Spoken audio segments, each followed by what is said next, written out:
case, but I'm sitting there going, the analogies in our profession are so amazing, because right now, I got to tell you, it's a strange time in chiropractic, wouldn't you agree? I've been in this profession for 30 years, so you see these kinds of things cyclically, but the conversations that are happening right now, the political environment that's happening right now in our profession is worrisome at best. We have regulatory issues happening in this profession that are global. They're in Australia, they're in Europe, they're sweeping across Canada, and they're starting to have conversations about these things here with FCLB. And when I say regulatory issues, the challenges that are being faced in the global marketplace of chiropractic are things that affect your ability to say things about what chiropractors can do to benefit people in your communities. We've gotten to the point in our profession where we literally can't, by regulation now, tell parents that chiropractors may be able to help with colic or otitis media ear infections. And those are some things that as chiropractors we've been talking about for a long time, wouldn't you agree? We've got regulations where kids aren't being allowed to be adjusted now in Australia. And we're having a conversation that is all about evidence-based care. The mantra in our profession is evidence-based care. In fact, just recently we were in Canada for the LifeVision Montreal. And of course, Dr. Carter lives this daily up in Winnipeg. We're having conversations about the scope of our profession being so narrowly limited to a region of the spine and only what evidence can support, and that's your future. And it worries the heck out of me as a chiropractor. It's got to worry the heck out of you. But I'm going to make an observation. One of the reasons we have the problem in our profession right now is look around the room. I'm telling you, look around the room. We have a society full of sickly individuals who are addicted to medications, whose parents are giving birth to kids with neonatal abstinence syndrome. We're in the midst of the single big drug addiction epidemic in United States history. We have to change the status quo. Yet 90% of our profession is still at home or in the office doing what they do, but not out fighting the fight. That to me is our problem. It's a problem of apathy. Wouldn't you agree? So our conversations we have right now that are happening in the Globe and Mail and the National Post in Canada, who, by the way, are beating us up, talking about the slogans of anti-science, vitalism being pseudoscience and anti-scientific and not evidence-based, all the jargons and words that are being used to discredit us right now are not our problem. Our problem professionally right now is something that's being called a culture of contempt. And it's not just in chiropractic, it's in our society. You see it on the news every day with the political debates going on, with Trumpism and immigration and the partisan politics going back and forth. You're seeing it in Brexit with the politics in Europe. You are seeing it everywhere in our cultures, a culture of contempt. It's no longer a time where I could disagree with somebody and maybe even not like them, but I still respected them. We're past that stage. We're past the stage where we could go to a conference and share ideas that might differ from everybody else and have a scholarly conversation about those differences, to the point where you can go to a conference right now, share ideas, nobody says anything, but the minute everybody leaves the conference, these silos of contempt pop up on social media, and everybody who has like-minded views sit around and verbally beat the crap out of everybody else who doesn't agree with their opinion. You cannot have a dialogue in silos of contempt. Arthur Schopenhauer, a 19th century philosopher, defines contempt as the unsullied conviction for the absolute worthlessness of another. Doesn't that bother you? It's when disgust and anger come together in a toxic moment where you no longer can even respect somebody else's opinion because I am right and they are wrong. That is the problem we have in chiropractic. where there is no room for dialogue in the profession anymore unless we as chiropractors and as leaders and as people in our communities start to get together to encourage leadership to speak again. And it's an important time in our profession, because right now there's this conversation that is getting a tremendous amount of momentum. You've probably heard of Dr. Greg Koch. He's a very prominent researcher from the University of Edmonton.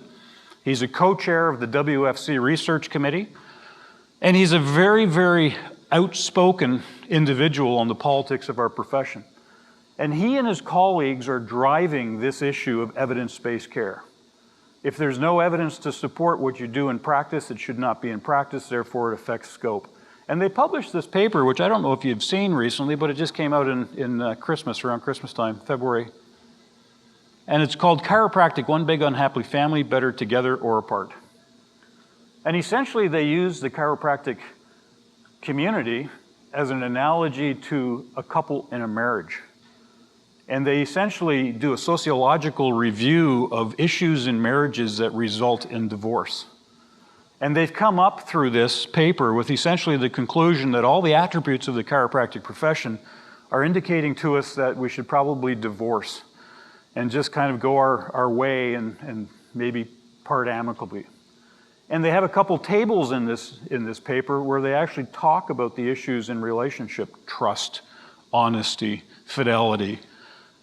And one of the things that they missed in this article, which I think would have given the article even more credence, is that according to Galtman, the Galtman Institute out of San Francisco, the leading authority on relationships, is that this contempt is the single biggest predictor of whether a divorce or a marriage is going to end in divorce or not. 94% predictability.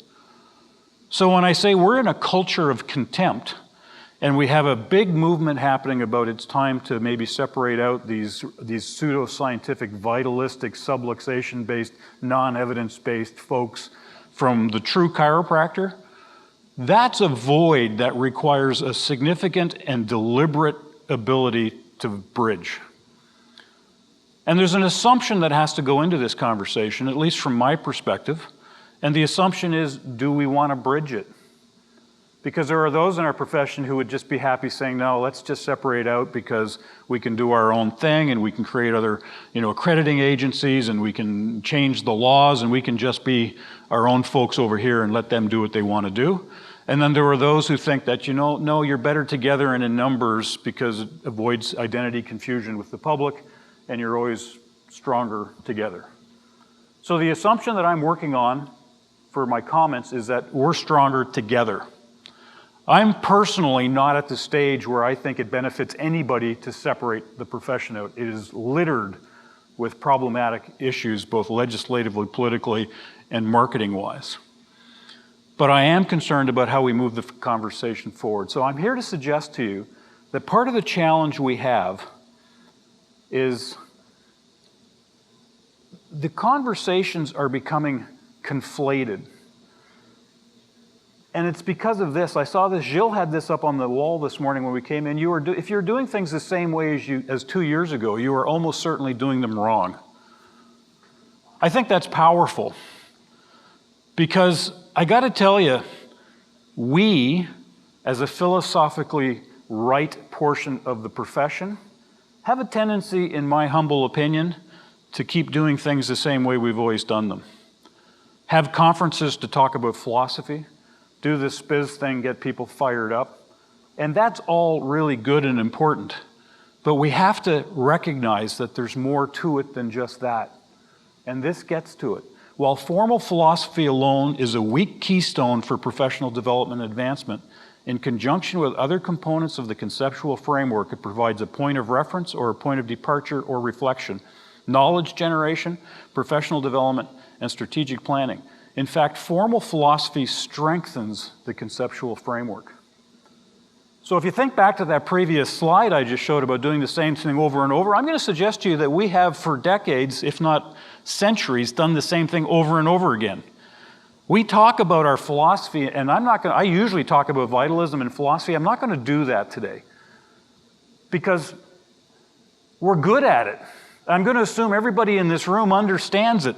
It's life-changing. It's the foundational framework. But what we have to start doing differently in our profession is acknowledging that we are a profession. We are not an isolated island of 68,000 chiropractic offices around the United States. All, by the way, can do well individually, depending on their skill set, personality, and attributes. But collectively, if they're not doing well in this environment, the profession of chiropractic is going to tank. That's my fear in this conversation. So how do we move this conversation into a realm where we can have a rational, cogent dialogue amongst our peers in the profession to move things forward with a commonality that's going to strengthen everything? I told you I was going to change my topic. I had all these slides. They don't mean anything to me right now. So conflating ideas, this is our problem. We have issues in terminology in our profession that is problematic. If you've heard me talk before, you know I come from a different side. When I started in chiropractic, I was a right-brained. I have a Ph.D. in physiology. I obviously am a right-brained individual. I came through the profession. I almost left the profession because I lived in the evidence-based world and I got exposed to chiropractic philosophy. It literally not only changed my life, it literally saved my life. And that's a story in and of itself. This is so fundamentally important to me that we embrace these conceptual issues of chiropractic philosophy, but do it in a way that provides a rational, cogent framework for moving the profession forward. When we talk about concepts of vitalism, when we talk about concepts of subluxation, when we're in our office and we're at these events doing these SPIZ events and we're videotaping these things, and we're putting these videos up on social media so the whole entire public can see them. Here's the problem with that. They lack context, right? You see a video of a chiropractor in Australia holding a baby upside down. It lacks context for anybody who's viewing that. So we are our own worst enemies, because when we start talking about above, down, inside out, let the power that made the body heal the body, all the things we talk about in chiropractic that are so fundamentally rich and meaningful, I can tell you there's a whole portion of this world out there that when they hear that, they think we're nuts because it lacks context. With me? So when we talk about vitalism, you have to realize vitalism has context to it. Vitalism, by the way, if you look it up in the dictionary, is defined as the philosophy that died the cut of 1,000, or the death of 1,000 cuts. 18th century, vitalism. A non-physical life force animating things. So we're sitting here having conversations about vitalism and people are calling us pseudo-scientific and dogmatic. You wonder why? Because that's really not the conversation we're having. We're having a conversation about neo-vitalism, which has been defined as the recognition and respect for the self-conscious, self-maintaining, self-organizing, and self-healing ability of living things. See what I'm saying? To even have the conversation about vitalism, we need to define what we're even talking about so that people that hear the word can put it in context. When we talk about subluxation, what are we talking about? We have a whole profession that says the word doesn't even exist. And you sit there and you go, well, really, what are we talking about when we talk about subluxation? Because our profession has either not had the will, the desire, and I'm not going to say ability because we do have the ability to define what it is we're talking about.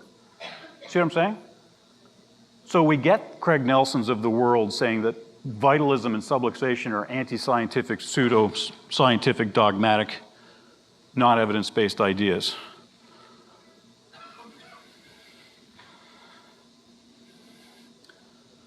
I love this little picture. Take a second to read it. Then a miracle occurs. And you see, miracles occur every day in our office, don't they? They occur literally every day in our office. And the old saying that people say miracles don't occur anymore, and we say it's because they're not looking for them. I can tell you that every day on Life University's campus and the NeuroLife Institute, and Dr. Longyear is going to be talking this weekend, miracles happen. I've seen elderly men confined to wheelchairs who can't speak get care in the NeuroLife Center and be able to stand up and say the words for the first time. I've seen young kids with closed head injuries who are contracted up in a tonic state go through care and literally become flaccid and smile. They happen every day. But we have to be able to do the professional responsibility of inquiring as to why. It is no longer appropriate for us to just say, it works. I understand what we say by it works. But we have a professional responsibility to start to demonstrate and test our chiropractic philosophy, because that's what philosophy is. It's a conceptual framework that we say something is, and then we have a responsibility to test it, and you have one of two choices. If you test it and it supports your philosophy, then that's great. If it tests it and it doesn't support your philosophy, then you either have to change your philosophy or you have to ask a different question. See what I'm saying? And chiropractors go, well, you can't, because universal intelligence is deductive to inductive, and you can't do that because science doesn't work that way. I'm going to say something to you. That's the biggest intellectual cop-out professionally I've ever heard in my life. Universal intelligence is in all matter, continually giving it all its all its properties and actions, thus maintaining it in existence, is a fairly major premise. Wouldn't you agree? That's why it's called the major premise. It's a deductive to inductive thing. Here's how this works. I've got a major premise for you. All human beings have hearts. Would you agree? It's a starting point. Can you show me the randomized clinical trial for that, by the way? No, you can't, because there isn't one. It's a major premise. Pretty good major premise. So I'm going to go from a large generality to a meaningful specific. All human beings have hearts. A heart is a major muscle in your organ that contracts and pumps blood around your body. When it pumps blood around your body, it travels through veins and tubes in your body that go to all branches of your body, and every time it pumps, you can feel a pulse. You with me? Gone from a broad generality to a meaningful specific. How can I test that? I can test it by doing this. See your arm? Ha, look at that, I can feel her pulse. That's pretty good science. Let's test this a little further. Let's see. Guess what? I've just taken a major premise and come down to a meaningful specific and tested it, but I can take it from inductive to deductive too. I can take it from a meaningful specific to a broad generality by just saying if people have a pulse, that pulse represents the fact that the pump, and we take it back to a major premise. We've got to test this stuff, people. We've got to test this stuff. This is why subluxation is so important to us. We get caught up in the metaphysical stuff in chiropractic. The philosophy of chiropractic, the 33 principles, and by the way, I love them. But here's my problem. Do we embrace the words or do we embrace the concepts? We have to embrace the concepts.